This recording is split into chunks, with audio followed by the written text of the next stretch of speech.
Which part is more important? The person who grows the cotton, the person who buys it, the person who turns it into a t-shirt, or the person who sells that t-shirt to you? Which one is more important? Most people think the power lives with the factory or the designer or the seller, but the real power shows up much later, long after the cotton has left the field. It shows up in your head, right here. For those that do not know me, my name is Timothy and I run a WhatsApp group for the Black Diaspora, a space where we study the moves shaping the future of Black lives everywhere. I'm also working on an upcoming book, The $1 Economy. Join the waiting list on Substack for early access to the book, chapter by chapter. We also host a live Zoom meeting every last Friday of the month. All these links are in the bio. Advertising isn't about products, it's about transformation. Nobody tells you buy this t-shirt because the stitching is decent. They tell you if you wear it, you'll feel better about yourself. You'll feel thinner, cooler, more confident, closer to wealth, closer to the people whose names are printed across the chest. That's what brands like Gucci or Tommy Hilfiger actually sell you, not cotton, not fabric. Belonging, they sell you belonging. Western countries understand this deeply. They don't just make things, they narrate them. They wrap raw materials and stories, then sell those stories back to the world as lifestyle, aspiration, and trust. They come to Africa for the cotton. They live with the raw material. They go home and build companies around it. They name them, they advertise them. They repeat the message morning, afternoon, and night over and over again. And what they sell isn't cloth. They sell you trust. Trust that the size will fit. Trust that the quality will be consistent. Trust that wearing it won't embarrass you. Trust that when you show up wearing it, you belong in that room. That's the part Africa doesn't sell us.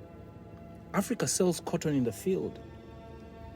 Nobody spends money explaining what that cotton becomes. Nobody sells you a feeling about it. Nobody tells you how it will improve your life.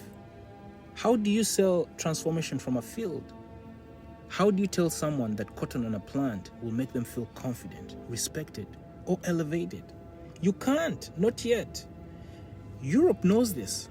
The US knows this. And that's how they win. That's how they beat us without ever touching the battlefield.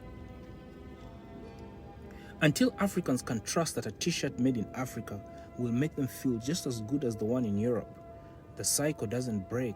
And yes, I know it sounds silly when you reduce it to just a t-shirt, but this isn't silly. This is psychology. This is repetition. This is condition that has been running for decades. If you tell someone every day that wearing this logo makes them valuable, they'll believe it.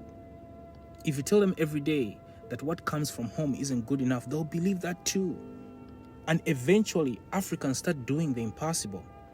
They start buying European-priced confidence with African salaries. And that right there is our problem. Africa hasn't yet learned how to sell trust, and trust is the most expensive export in the world. Until we build systems that make African products predictable, consistent, and boringly reliable, people will keep reaching for the imported version, not because it's better, but because it feels safer. And that's the war we're in.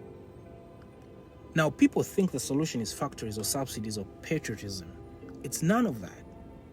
The real solution is repetition. Trust is built when something works the same way every day at a price people can actually afford to try without fear. That's why the most powerful products in the world aren't expensive at first. They're familiar.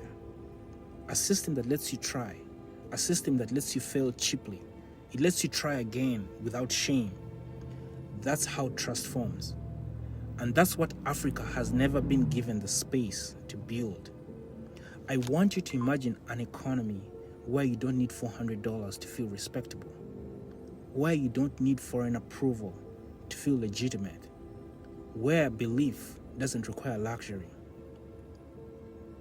You don't need to wear the Gucci to belong. It costs $400. You can build an economy where trust costs $1, not because the product is small, but because the risk is. That's Africa's product right there. That's Africa's product. Low risk. Let's move.